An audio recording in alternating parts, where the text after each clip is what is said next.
Excellencies, Pakistan strongly condemns these highly escalatory and portentous statements calling for actions that will further aggravate the prevailing grave humanitarian situation and suffering of the civilians in the occupied Palestinian territory, in addition to undermining international efforts aimed at achieving peace and stability in the region.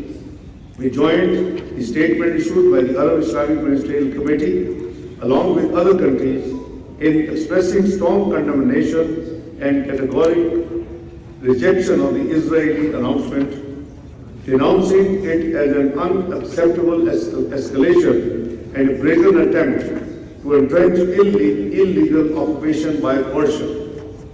Pakistan also fully endorsed and joined the statement issued by 31st Arab Islamic countries, along with the Secretaries General of the OIC, the League of the Arab States, and the Gulf Cooperation Council, condemning the Israel PM's outrageous insinuation to the creation of so-called Greater Israel.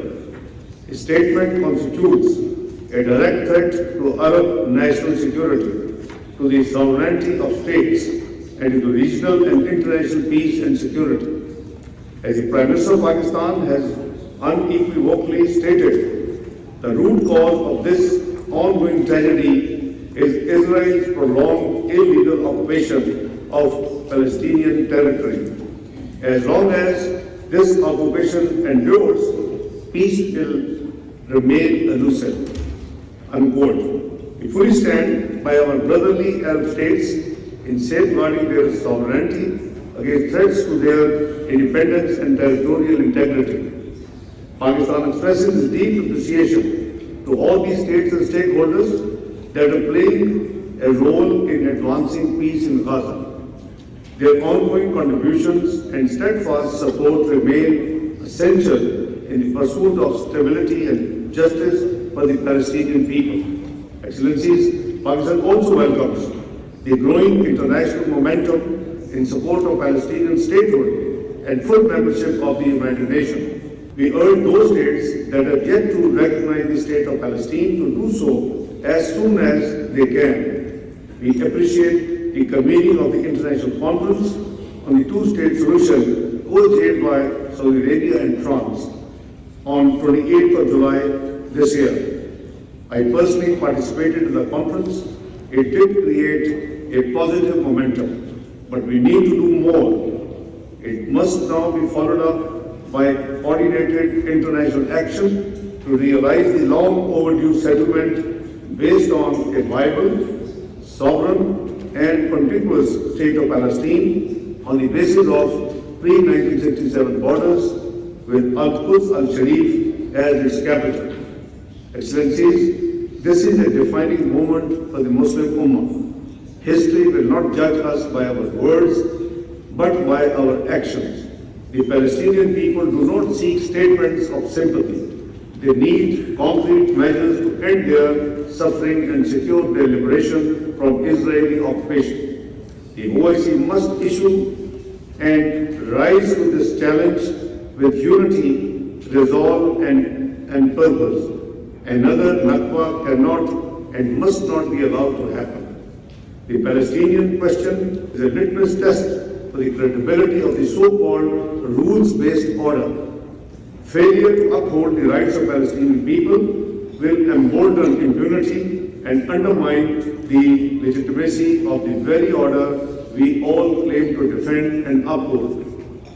To safeguard the global order and to move beyond the perpetual cycle of violence and destruction in the occupied Palestinian territory, Pakistan reiterates the following 7 urgent and essential steps.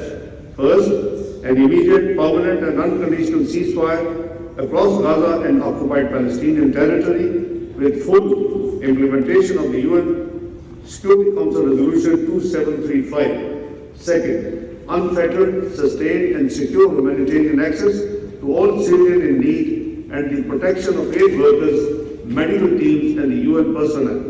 Pakistan has continued to steady dispatch of humanitarian goals for our brother and sisters in Gaza. Third, renewed and reinforced international support to UNRWA, which remains indispensable to the survival of millions of Palestinians. The OIC fraternity must play a proactive role to this end. Fourth, an end to forced displacement, illegal settlement expansion and annexation of Palestinian land, particularly in the West Bank and East Jerusalem. Israel's declared intent to occupy Gaza City would be a deliberate attempt to obliterate Palestinian existence and heritage. It must be firmly opposed.